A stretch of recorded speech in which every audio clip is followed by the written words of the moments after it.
So here, it's too loud. I don't know. Can I do it both at the same time? It can be done. Here's what I want to talk about with this video. Okay, don't tell me that you love people, but you don't hate what destroys them. Okay. One of the challenges that I fell into the trap of for a while was, how do I love people while also growing, improving, kind of, letting go of my bad habits. Here's a prime example, right? So when I was 24, well, 19, 20, 21, 22, 24, I was doing a lot of partying, drinking, all that stuff. And here's the thing, for me, a human being that drinks, do I have a problem with that human being? No, because everyone does stuff. Okay, well, just because I don't drink, I also don't, I'm not perfect. There's so many things that I do wrong as a human being every single day. So because I don't drink and you do, but maybe you treat your wife better than I treat my wife, so I got to improve on how I take care of my wife. Or maybe you drink, but I eat M&Ms, or chocolate. So who's better? We're both falling short in some area of our life. So I'm not better than you. You're not better than me. The difference. So growing as I went through a season of my life where I personally decided to stop drinking. I had, blacked out, drunk, at one time, there was some times where I was in some pretty precarious or dangerous situations because of drinking. I just realized, no, my reasoning, my logical reasoning, I believe, is sound. I was raised by a mom and a dad that have sound mind, and they taught me how to process things. And whenever I drink, I get out of my mind, and I don't like that. Anyways, I decided that it just wasn't for me, and I stopped, right? Here's where I went wrong, though. I stopped drinking, and because I got to a point where I hated what drinking was doing to me, when I started seeing people who were also doing the same thing, I almost kind of was hating them. Not that, and I was doing it out of a place of because I care about them. I don't want this person drinking and driving, or I don't want this person, going out, getting blacked out drunk, because it was destructive for me. But what happens in a video I posted, recently, was about free will. You still have to honor people's free will. And the way that you love someone is by honoring their free will. It is not by loving the destructive behavior, right? And enabling or accepting the destructive behavior. So how people say, well, why can't you just love me for who I am? You can love someone for who they are while not agreeing with what they do, right? And I think that is the most important piece to the puzzle, especially in the world that we live in today, where, we talk about divisiveness and hate speech and all that stuff.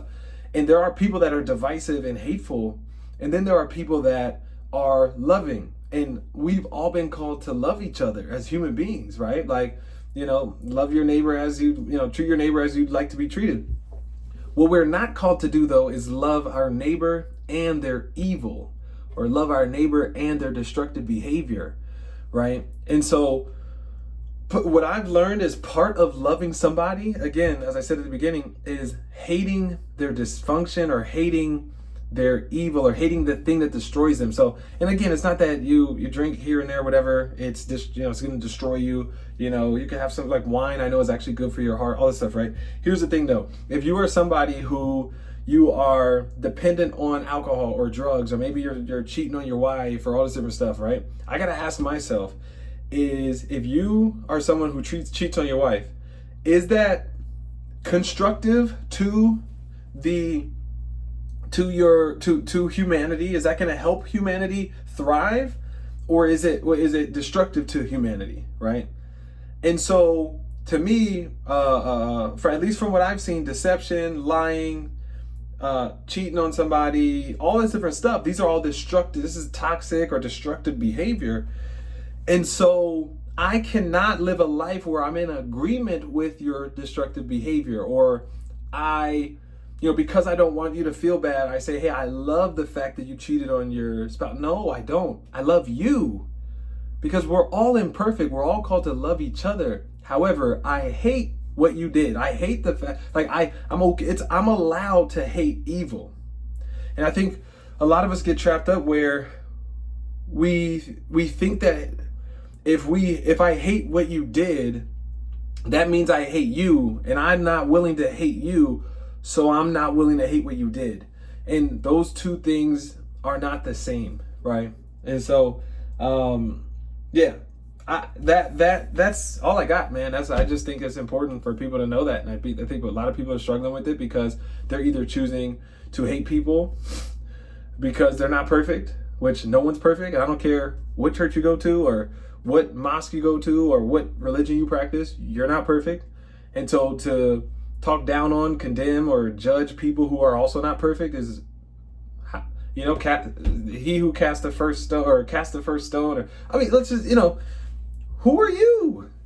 Like, who are you to judge me as a human being? Who are you to judge, and say, oh man, like you're bad because of da da da. No. You're bad too. This is a bad person judging a bad person, right? And so when I look at the story of Jesus, when honestly, sometimes I be forgetting the stories, but my heart remembers the lesson, right? But the lady, I don't know if it was a lady by the well, but where they're like about to throw the stones, and Jesus like, he who hasn't sinned cast the first stone, right? But then what he does is he loves her into truth. Okay. So it's like, hey, I'm here for you. I love you, and turn away. I love you. And because I love you, I got to tell you, if you keep doing what you're doing, you're leading to the path of destruction. Both are possible. And I feel like a lot of us struggle because we have this binary way of thinking that like it's only one or the other, right? It's only like I either have to love you or I have to hate you. And it's like, well, Jesus, hung with tax collectors or, bill collectors and tax, all that stuff. So what's the problem with hanging, hanging around people that are drinking and drugs and smoking and stuff? You can love those people and also hate their sin. It doesn't mean that Jesus loved if there was evil things happening and if people were, robbing people to pay all this stuff. If they're doing destructive things, he doesn't love their destruction. However, he loves them because they're children of God. So it is possible, and we have to break that limiting belief that says it's not possible, that I either have to be cold to you and judge you because you're evil, or I love you and just keep killing people, or just keep being destructive, or just keep being evil. It's okay. It's okay. No, it's not okay. It's a both. We can love people and hate their evil and hate their dysfunction. We can even hate our own, and this is why we struggle with it, because we don't know how to hate our own dysfunction without hating ourselves. Think about that. You do wrong. You don't like that you do wrong. So what you do is you hate what you did, and you start hating yourself as well, because you identify yourself with your actions. You believe that because you did bad, that you are a bad human being, right? And it's not true. We all mess up. We all make mistakes.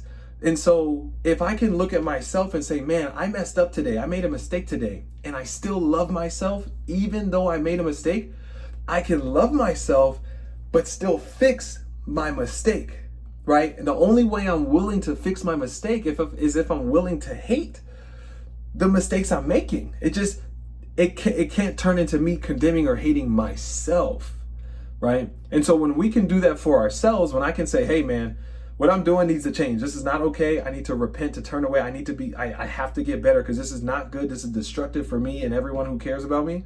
That must change. And I'm going to love myself through that change. When we can treat ourselves that way, now we can start treating others that way. And, even when you hear people say, oh, the young version of you got to talk. A lot of us are living disassociated lives because there were seasons in our lives where we did wrong things and we started hating ourselves as opposed to hating the actions. Okay? So we started hating ourselves, and so we ran away from ourselves, and now we think that we're better, but we still have this hate or disdain to ourselves. And so we have to be able to look at each moment in our life and all the things that we messed up with and say, hey, that was bad. However, I don't identify, my identity is not consumed by that mistake. I was bad, or that was bad. However, I know who I am. And when I can do that with myself, and then I can look at the future version of myself and all the things that I see for myself in the future and bring that to today and say, hey, I can identify with every version of myself. That's when I become a whole human being. And when I become whole, now I can treat other human beings as whole. I can treat them the way they're supposed to be treated. I don't know how to treat you if I don't know how to treat myself. And so a lot of us have a hard time with loving people who are doing wrong, or, or challenging them and so forth, because we don't know how to do that for ourselves, right? True love is showing empathy and grace, and true love. Empathy, true love. The story of Jesus, right? Grace and truth. True love. Love them and the truth, right? Not loving a lie, not loving the fact that they're destroying their lives, but loving them for who they are and correcting the destructive behaviors, right? So anyways, let me get back to this. Hope this helps. If it does, like it, send it to somebody. Yeah, that's it. Take care, y'all. Peace.